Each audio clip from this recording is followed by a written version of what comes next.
para você que acompanha as redes sociais do Diário da Região. Meu nome é Lucas Israel. Seja bem-vindo a mais uma edição do Diário Talks, onde nós falamos aqui de diversos assuntos. O tema hoje é política. Estamos aqui com o deputado federal por São Paulo, do PSOL, Guilherme Boulos.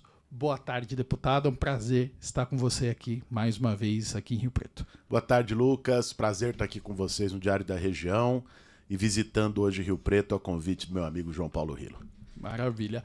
E ao meu lado, para a entrevista, o jornalista de política Vinícius Marques, que fará a primeira pergunta. Boa tarde, Vinícius. Boa tarde, Lucas. Boa tarde, deputado. Seja bem-vindo aí. Bom evento para o senhor hoje à noite. Obrigado. E eu já começo falando justamente sobre esse evento que vai ter hoje, né? Ali às 19 horas no Vasco. Ou esse comunicado, esse chamado para essa reunião, ela fala que o objetivo é discutir estratégias numa organização popular no enfrentamento à extrema-direita, para mobilizar aí a esquerda, né? E que ações efetivas vão ser tomadas neste momento? O senhor está iniciando uma caravana para esse tipo de enfrentamento. E por que agora? Vinícius, vê só, nós estamos numa situação no país que é a seguinte: o presidente Lula retomou os investimentos públicos, retomou o Estado brasileiro no lugar de fortalecer SUS, fortalecer educação. São 100 institutos federais. Mais cedo eu visitei aqui o Instituto Federal de Rio Preto, me comprometi, inclusive nós vamos fazer uma reunião com o ministro da Educação, eu e o Rilo, junto com o diretor do Instituto Federal e a reitora da UFSCar, a Bia, para poder garantir mais recursos do MEC aqui para o Instituto Federal, porque tem salas que estão ociosas. O Instituto Federal é um baita projeto, que vai acolher, inclusive, no primeiro momento, a UFSCar. O presidente Lula, inclusive, foi uma determinação dele a expansão dos campos da UFSCar no interior, e vai chegar aqui a Rio Preto, já começa a aula no início do ano que vem. Já vai ter. É importante aqui lembrar, inclusive, para quem está nos assistindo e é jovem, faça o Enem para poder estudar na UFSCar de Rio Preto no ano que vem.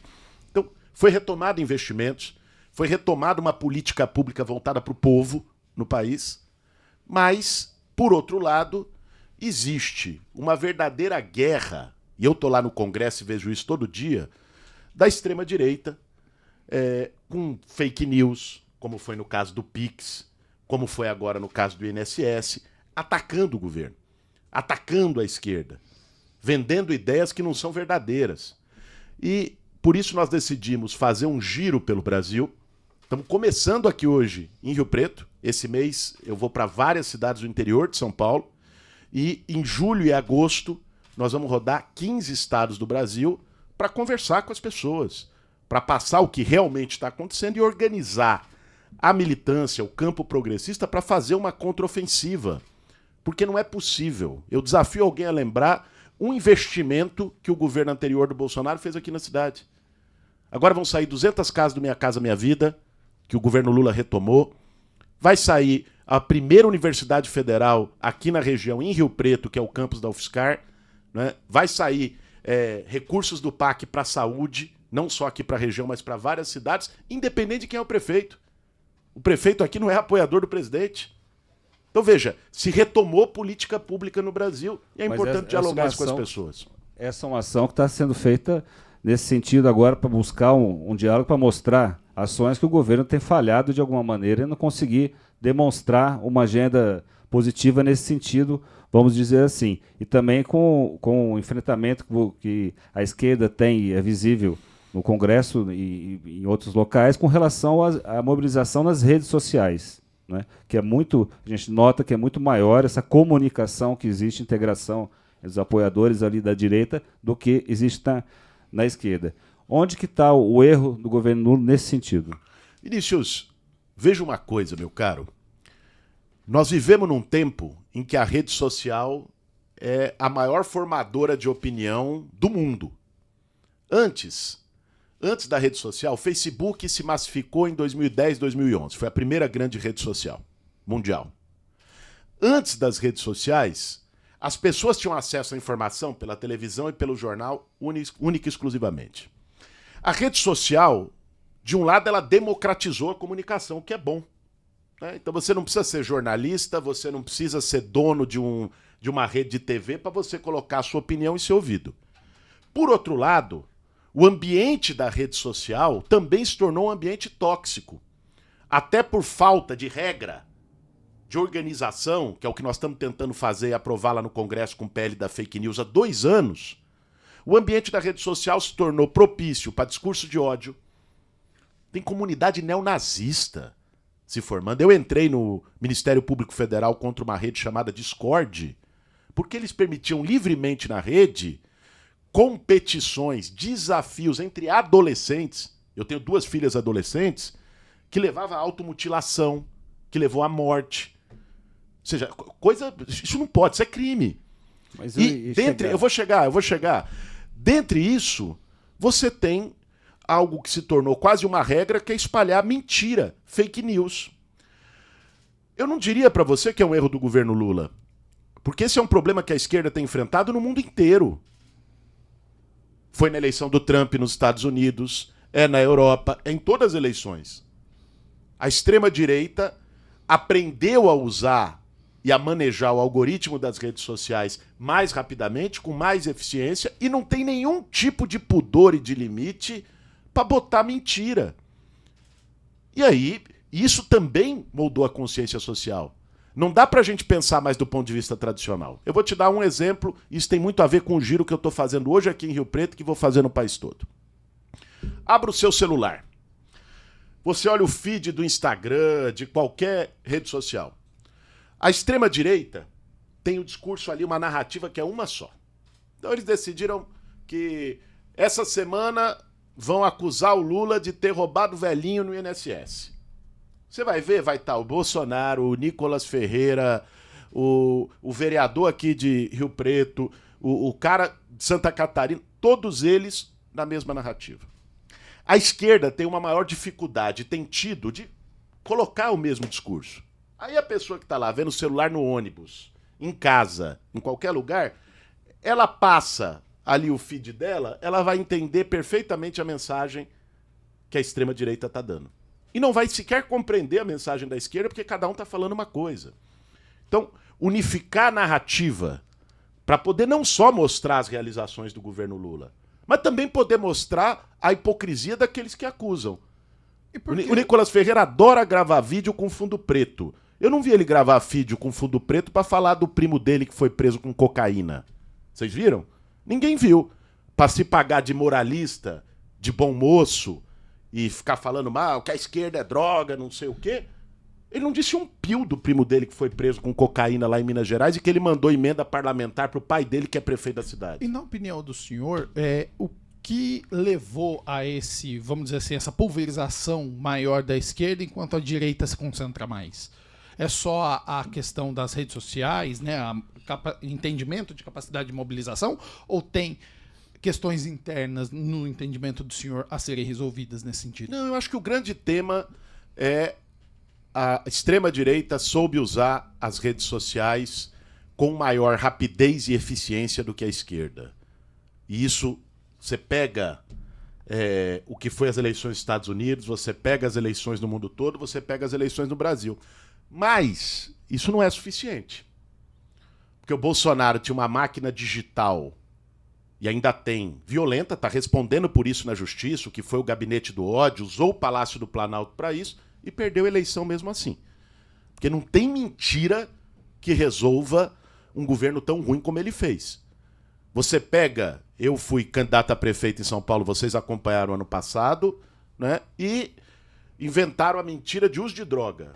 Pablo Marçal. Mentiu, engajou na rede pra caramba, lacrou. Eu fui pro segundo turno, ele não. Agora ficou inelegível. Vai ter que pagar na justiça pelos crimes que cometeu. Deputado, de fato, teve essa...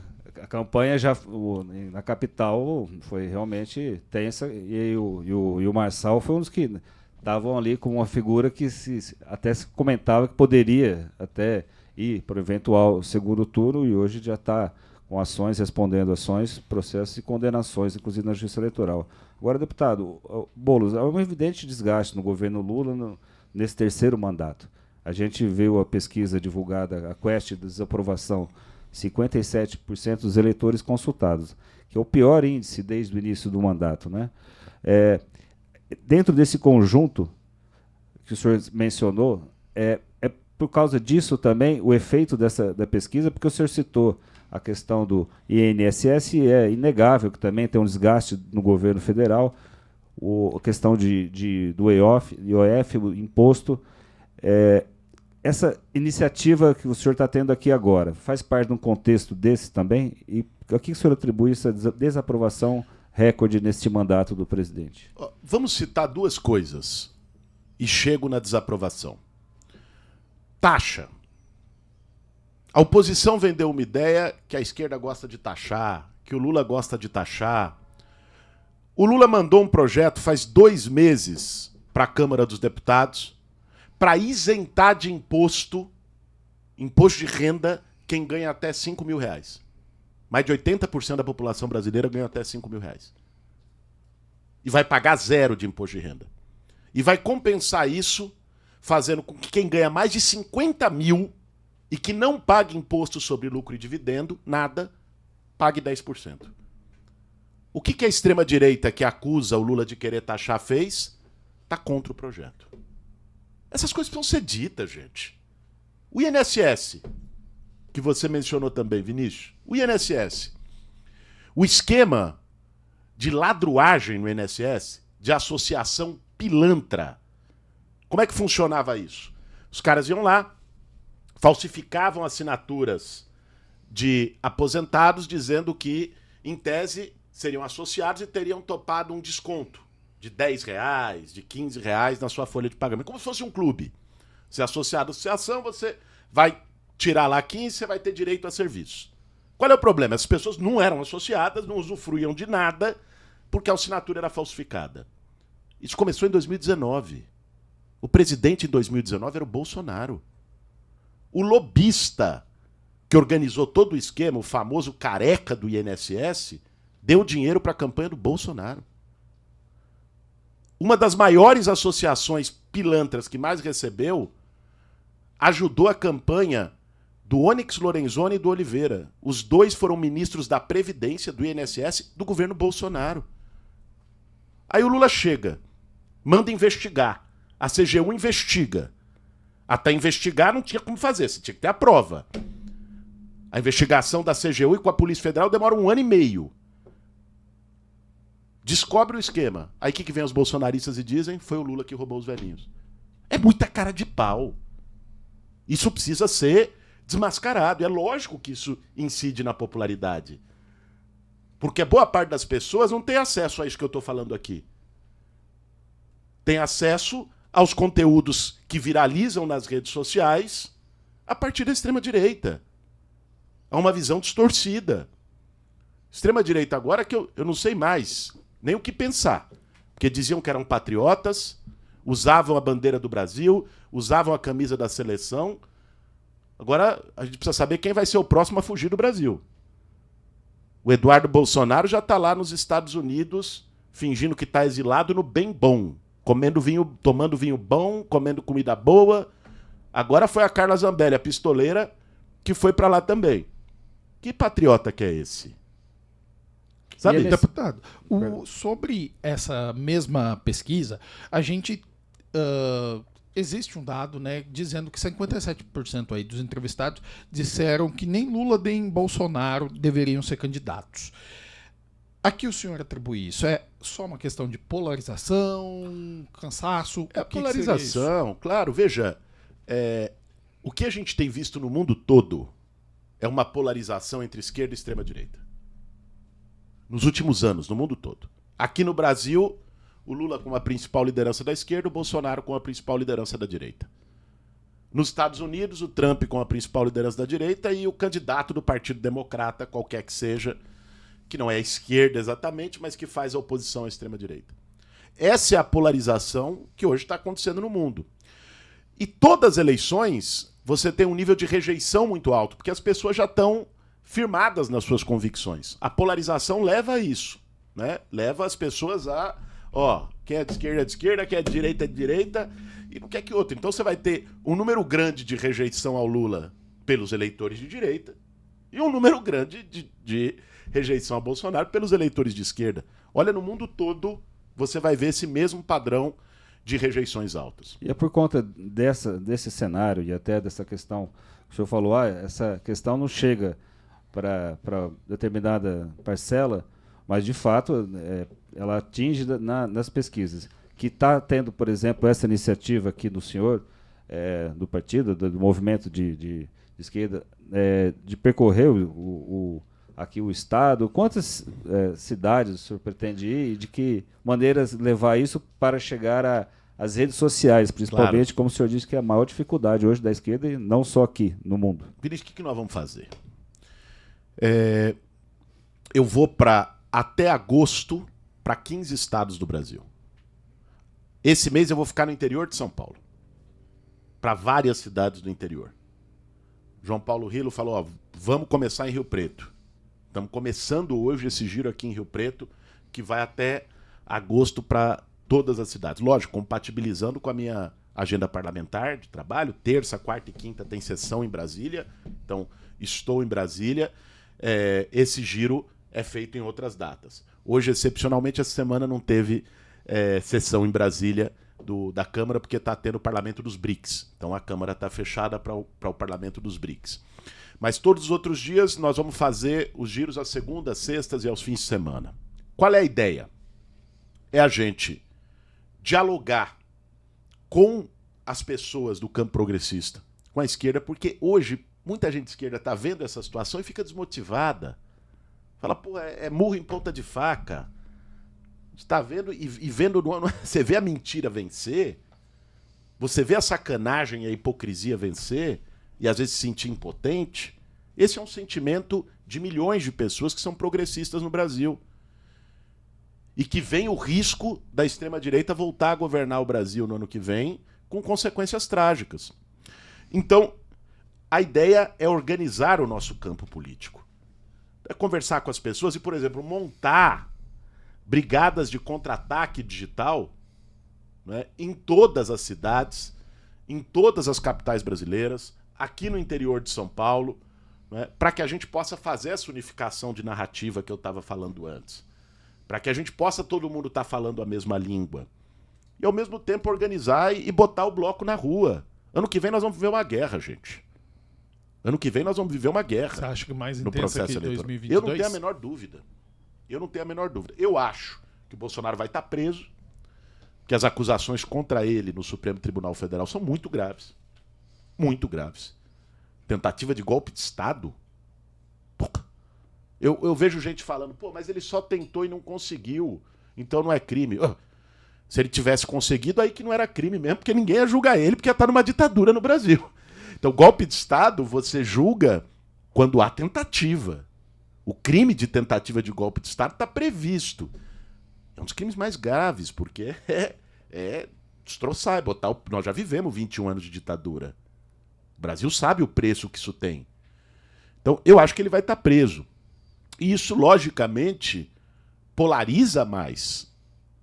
Né? Faz com que a coisa se torne mais visceral. Eu acho que vai ser assim o ano que vem. Vai ser uma grande batalha. E, independentemente dessa decisão que tiver com relação a essa ação, o ex-presidente está inelegível, pelo menos hoje. Inelegível. E aí tem-se uma discussão no campo da direita de um eventual quem poderia ser, e não são, às vezes, poucos nomes que surgem, né? No caso da esquerda, o Lula, o senhor acredita que ele deve ser o candidato à reeleição, na avaliação do senhor? Ou o senhor acha que pode ocorrer uma questão desse desgaste continuar? Tem um posicionamento que as pessoas falam que ele já tem uma idade, né? Uma certa idade. O pessoal fala até que o Lula não é mais o mesmo daquele de outros anos. O senhor acredita que na direita pode ter um outro candidato que não seja Lula, eventualmente, até mesmo o senhor, ou o candidato é o Lula? Vinícius, deixa eu te fazer uma pergunta. Se você fosse o técnico da seleção brasileira na Copa de 70, você deixaria o Pelé no banco? Ninguém. Eu sou santista, eu sou seleção. Pô, então, se fosse técnico do Santos, santista, que deixou o meu Corinthians num tabu de não sei quanto tempo sem ganhar de vocês. Agora tá bem mal, né? Mas tudo bem. Agora tá mal, tá mal. Agora, Não tem como. Nós temos a maior liderança popular da história brasileira, que é o presidente Lula. O presidente Lula é o nosso candidato. É o plano A, B e C para disputar a eleição. Então não é que existe uma alternativa, né? Ele não é a melhor opção. Ele é a única opção, segundo o senhor. Olha, opções sempre existem. Várias pessoas podem se lançar. Agora, se você na Copa de 70 desse a camisa 10 da seleção por reserva do Pelé, você ia ser achincalhado pelo Brasil inteiro. Então, assim, não tem. Não é que tem banco de reserva, mas nós temos alguém que está em plenas condições. Foi o melhor presidente que esse país já teve. Logicamente, o mandato do Lula atual enfrenta dificuldades. E não é porque o Lula mudou, é porque o país mudou. Essa era até uma pergunta que a gente ia te fazer. Não é um ou outro, são os dois, né? Olha, o país mudou. Uhum. Eu vou te dar um exemplo muito claro do que a gente vive lá no Congresso Nacional. Vocês já ouviram falar, lógico, que já fizeram cobertura sobre orçamento secreto. Veja, emenda parlamentar. No tempo que o Lula governou, no primeiro e no segundo mandato, a emenda parlamentar de cada deputado, o máximo era 4 milhões de reais. Para quem não sabe o que é emenda parlamentar. Emenda parlamentar é um recurso que o parlamentar tem, o deputado ou o senador, para poder fazer projetos, apoiar projetos, investir em projetos. Ok. Era 4 milhões de reais por deputado e não era impositiva. O que isso quer dizer? O governo não precisava obrigatoriamente fazer aquilo. Hoje, é 38 milhões por deputado e é impositiva. O governo é obrigado a fazer. Sem falar da emenda de bancada, de comissão e dos senadores. O ano passado foi 53 bilhões de reais em emenda. E aí é o seguinte, esse dinheiro que lá atrás o Lula tinha para poder investir, onde ele criou o Bolsa Família, criou Minha Casa Minha Vida, depois a Dilma criou Mais Médicos, criou o SAMU, criou o Ciências Sem Fronteiras, criou todos os programas sociais que a gente conhece hoje no Brasil, tinha esse recurso. Hoje esse recurso está dividido em centenas de parlamentares que estão preocupados, em sua maioria, não vou generalizar, mas estão preocupados em sua maioria para fazer o investimentozinho ali para sua reeleição, para a base eleitoral. Aí, como é que você vai conseguir fazer a mesma coisa quando você tinha esse dinheiro para poder investir num projeto de país e hoje esse dinheiro virou forma de fazer campanha eleitoral de deputado e de senador? Mudou. A política brasileira mudou. E dentro desse universo, o Congresso está demonstrando mais poder. O senhor que tá lá dentro vê isso diariamente. O Congresso manda no país. Hoje, ele tem mais peso que hoje a gente vive numa situação muito estranha, que é um parlamentarismo sem responsabilidades. Então, o Congresso vai lá e abocanha a parte do orçamento para fazer suas coisas, mas não assume a responsabilidade. Não é o Congresso que é cobrado quando não há execução de uma coisa. Isso gera distorções. Vamos supor aqui, sei lá, Rio Preto e Mirassol. Você tem 500 ambulâncias do SAMU em Rio Preto e você tem 30 em Mirassol. Claro, Rio Preto é maior, mas mesmo assim precisa um pouco mais em Mirassol. Mas se o deputado que vai mandar a emenda tem voto em Rio Preto e não tem em Mirassol, ou se ele é amigo do prefeito de Rio Preto e não de Mirassol, e ele vai poder destinar 100 ambulâncias do SAMU, ele vai mandar 100 para Rio Preto e nenhuma para Mirassol. O planejamento da política pública fica destruído. Ele fica condicionado à base eleitoral de deputados. Então, veja, isso dá um poder para o Congresso que não tinha, e isso cria uma lógica que é de ingovernabilidade se continuar desse jeito. Vai ter que enfrentar isso. Eu acho que a proporção que está pode... simplesmente não trava qualquer governo, porque ocorreu o orçamento secreto, tem a emenda PIX, que acontece, a emenda de bancada, que tem uma discussão agora com relação que tem isso no Supremo, mas, a veja, falta a emenda, de transparência. O problema não é a emenda. Isso. Eu, por exemplo, mandei uma emenda de 300 mil reais aqui para Rio Preto, a pedido do João Paulo Rilo, em parceria com ele, para o campus da UFSCar, da Universidade Federal, que vai ser feita aqui para atender os jovens de Rio Preto. Mandei emenda em parceria com o João Paulo Rilo para a Santa Casa aqui de Rio Preto. O problema não é a emenda.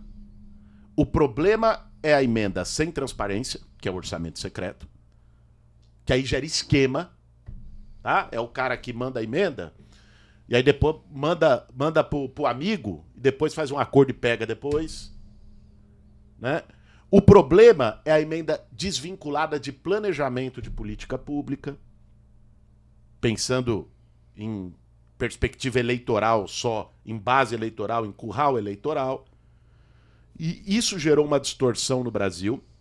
Nós entramos com a ação no Supremo Tribunal Federal, que o ministro Flávio Dino é relator. O PSOL entrou. Eu ajudei a construir essa ação para poder minimamente dar transparência. E muitos deputados que pagam de arautos da moralidade, eu posso citar alguns. O seu Eduardo Bolsonaro fez emenda Pix. Dona Carla Zambelli, que fugiu agora também, fez emenda Pix. Seu Nicolas Ferreira fez emenda Pix. Isso ninguém sabe, né?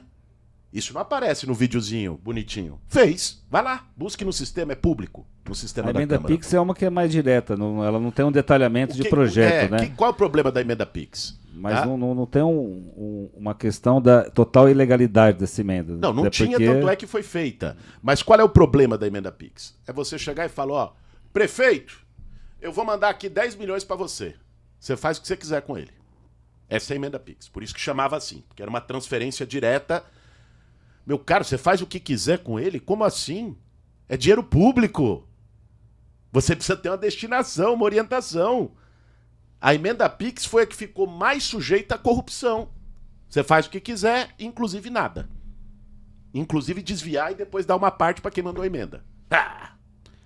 Nesse contexto, então, de fato, o governo hoje, o governo federal hoje, o governo Lula, ele sofre, ele ficou como um refém também nessa questão orçamentária, tamanho bolo o bolo, né, que vai do orçamento, a fatia do orçamento destinada ao Congresso. Né? Vinícius, isso começou... A gente precisa também dar nome aos bois. Porque senão parece que, olha, de repente o orçamento secreto, ele começou no Brasil do nada. Caiu do céu, como a chuva.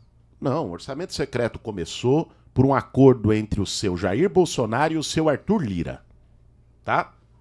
Esse acordo no começo da pandemia, quando os deputados começaram a ficar contra o Bolsonaro e os senadores também. E aí fizeram o seguinte. O Bolsonaro, que não estava preocupado em governar, estava preocupado em falar as groselhas dele lá no cercadinho do Alvorada, para juntar a turma dele, deixou o Congresso assumir o controle de boa parte do orçamento para ter voto no Congresso para não criar problema para ele. A RP9. A RP9. A RP9 era a emenda do orçamento secreto, que não tinha nenhuma transparência. Então, resultado. Soltar o pitbull é fácil. Prender depois é que é o problema. Aí agora, entra o Lula. Falou, pô, vamos acabar com isso. Só que o problema é que a esquerda só tem 130 deputados de 513. Nós não temos maioria para conseguir acabar. O que você vai fazer? Tentar dar golpe de Estado? Não, né? Isso é o Bolsonaro que queria. Então, você tem que conviver com uma realidade que é uma realidade muito desfavorável. Mas sabe o que me indigna? É ver o PL, a extrema-direita, que é a maior bancada da Câmara, que se quisesse ir contra o orçamento secreto, se juntasse com a esquerda para ir contra o orçamento secreto, a gente conseguia a maioria, não só quietinho, mas comendo do orçamento secreto. Com emenda Pix e o escambau. Aí chega na rede social, é todo mundo moralista, acusando os outros de corrupção, falando grosso. Mas na vida real, como ela é lá em Brasília, né? A conversa é outra. Falando em Brasília, o senhor é cotado para assumir a Secretaria-Geral do governo Lula, um posto que tem status de ministro, de ministério, né? E até que talvez pudesse abrir mão da sua candidatura à reeleição, porque é um posto-chave para mobilizar aliados. O senhor cogita isso? O senhor pode abrir mão da reeleição ano passado? Ano passado não, para o próximo ano. Como o senhor está vendo já 2016, não só em 2026, 26. tanto no que diz respeito à sua participação eleitoral, mas também com uma possível participação no governo? Veja, quem define a composição de ministérios é o presidente Lula. Ele teve 60 milhões de votos para isso. Então, essa atribuição é única e exclusivamente dele, seria um desrespeito da minha parte, inclusive ao ministro Márcio Macedo, que eu respeito muito e que está nesse cargo, fazer qualquer tipo de comentário sobre isso. A eleição do ano que vem, eu tenho uma prioridade: ajudar a reeleger o presidente Lula. Veja, pensa uma coisa. O Trump, no primeiro mandato dele nos Estados Unidos, ficou lá 4 anos, né, queria construir muro pro México, não sei o quê, aquela bravata toda. Perdeu a eleição, tentou dar golpe. Vocês lembram? O 8 de janeiro veio depois, mas antes teve o Capitólio. Morreu gente. A turma do Trump invadiu o Congresso dos Estados Unidos tentando dar golpe, reverter o resultado da eleição. Passou, o Trump não foi punido, o Trump consegue voltar pelo voto popular. Quando alguém que faz atrocidade e depois ainda tenta dar golpe volta pelo voto popular, volta com muita força. Tanto é que o Trump, em 4 meses, está fazendo mais estrago do que ele fez em 4 anos. Todo mundo está vendo, o mundo inteiro está vendo.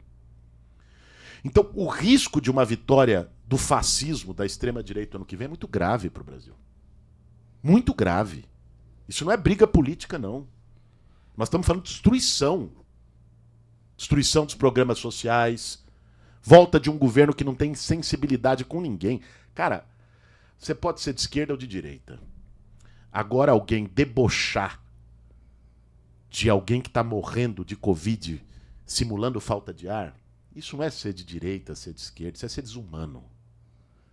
Então, isso no Brasil poder voltar é uma ameaça muito grave. Por isso o meu foco é ajudar a reeleger o presidente. Mas Não definir ainda em que espaço votar. Mas até quando a gente brinca aqui, quando o senhor chegou, se devia tratar como deputado ou ministro. É lógico, é uma brincadeira, mas o seu nome está realmente dentro desse contexto também de que o senhor tem uma mobilização de mudar a imagem, assim, até dentro do contexto que o senhor está fazendo essa caravana, né? Mas um cargo estratégico para tratar da imagem do atual presidente para disputar a reeleição no que vem. O senhor disse que é ele o candidato. Por outro lado, eu gostaria de perguntar ao senhor que o senhor citou a questão do Bolsonaro, tem as ações na qual ele está inelegível hoje, né?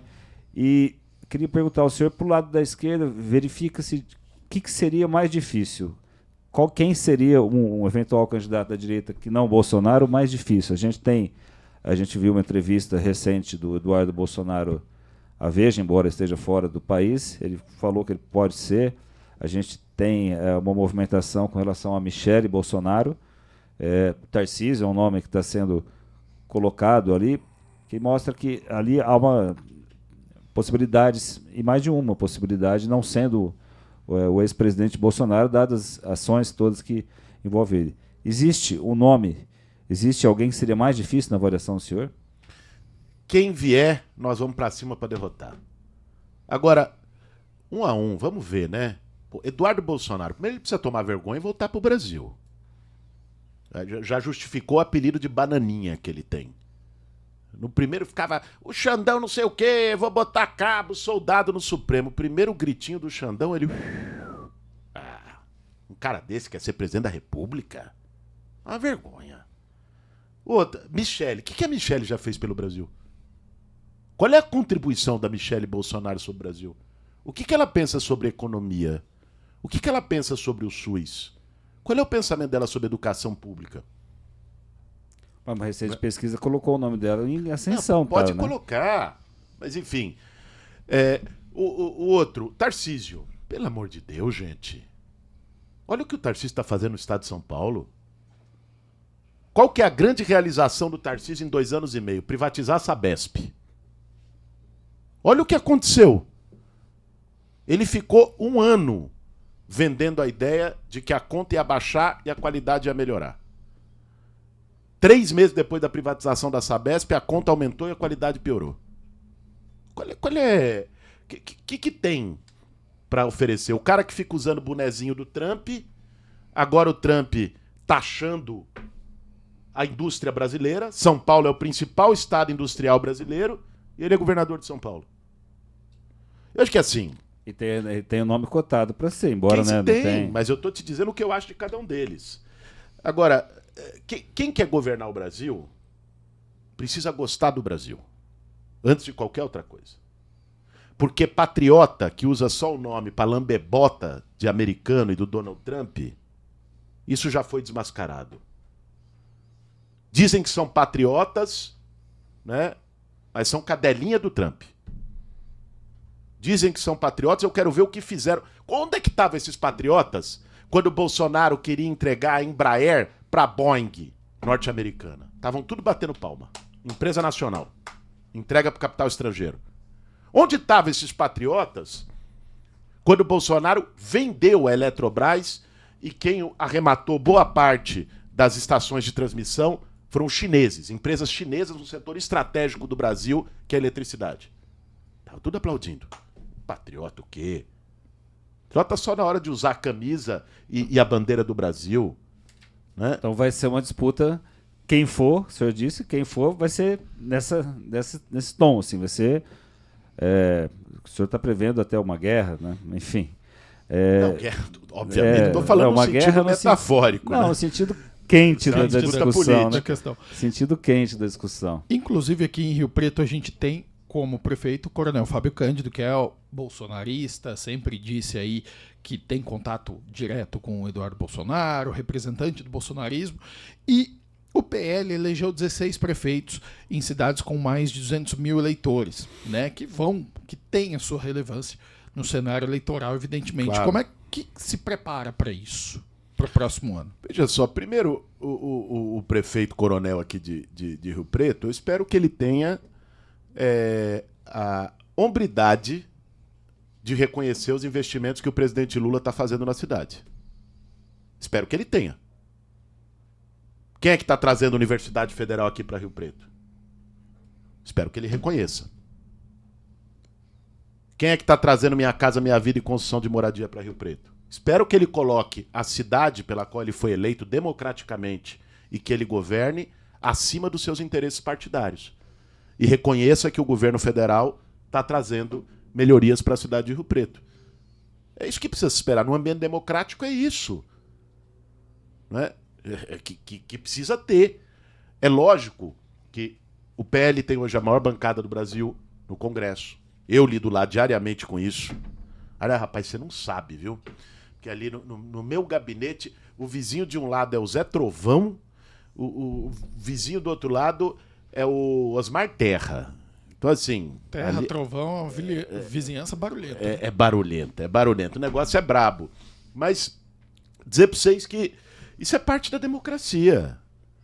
Agora, na hora do vamos ver na eleição presidencial, quem ganhou foi o presidente Lula. Mesmo o Bolsonaro usando a máquina, botando a polícia rodoviária para não deixar o povo votar no Nordeste, mesmo depois tentando dar golpe de Estado, o presidente do Brasil é o Lula, eleito democraticamente pela maioria do povo. O Bolsonaro estando ainda inelegível e aí, diante dessa ação com relação a 8 de janeiro, há muita discussão no Congresso com relação ao projeto da anistia. Né? Da anistia, até se comenta que o governo concorda com parte de uma questão que se fosse reduzir determinadas situações de que não houve depredar, não houve nesse sentido.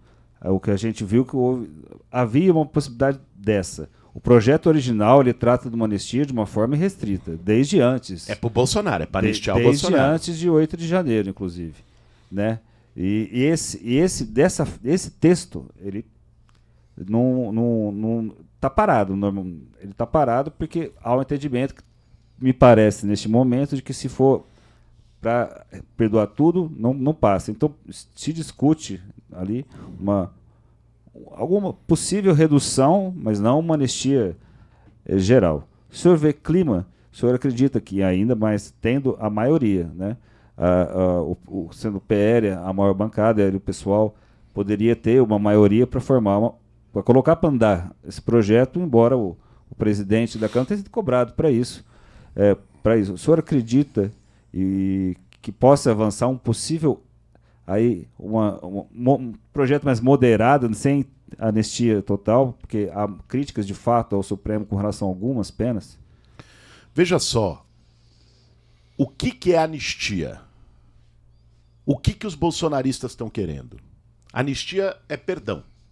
Então eles querem perdão pelos crimes que foram cometidos, não só em 8 de janeiro, mas desde antes, com a minuta do golpe, com o plano para assassinar o Lula, o Alckmin, o Xandão, com tudo aquilo. Eles querem perdão. Veja, é uma coisa, o Brasil com tanta prioridade, o governo querendo votar isenção do imposto de renda para quem ganha até 5 mil e os bolsonaristas falando em anistia. O governo querendo votar o fim da escala 6x1 para os trabalhadores poderem ter mais tempo de descanso com a família e os bolsonaristas falando em anistia. Eles só se preocupam com o umbigo deles. É nenhuma preocupação com o Brasil. Eu sou contra a votação de qualquer projeto de anistia.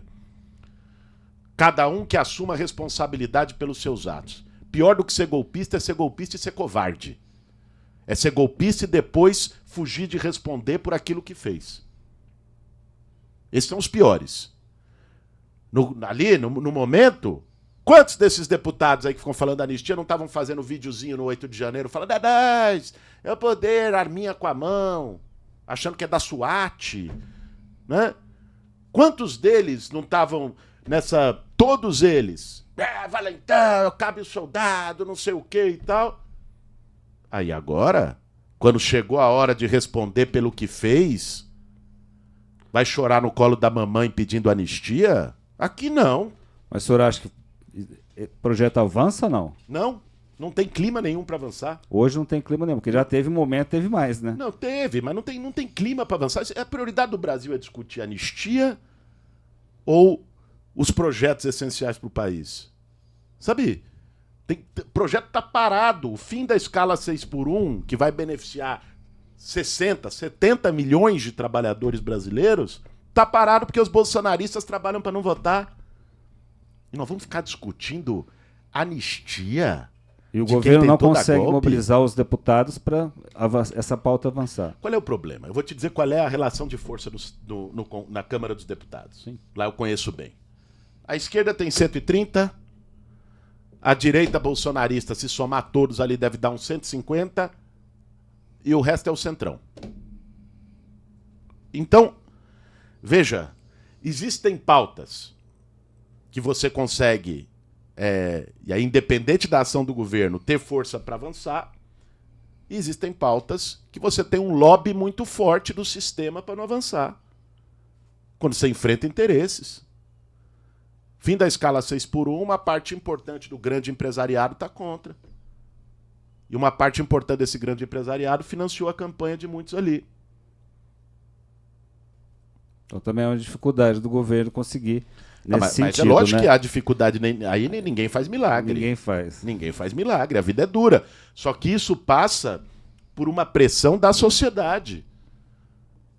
Veja, se não tivesse a pressão a partir das redes sociais e com mobilização em relação à escala 6x1, a gente não tinha nem conseguido as assinaturas suficientes para protocolar a PEC da minha amiga e colega Erika Hilton.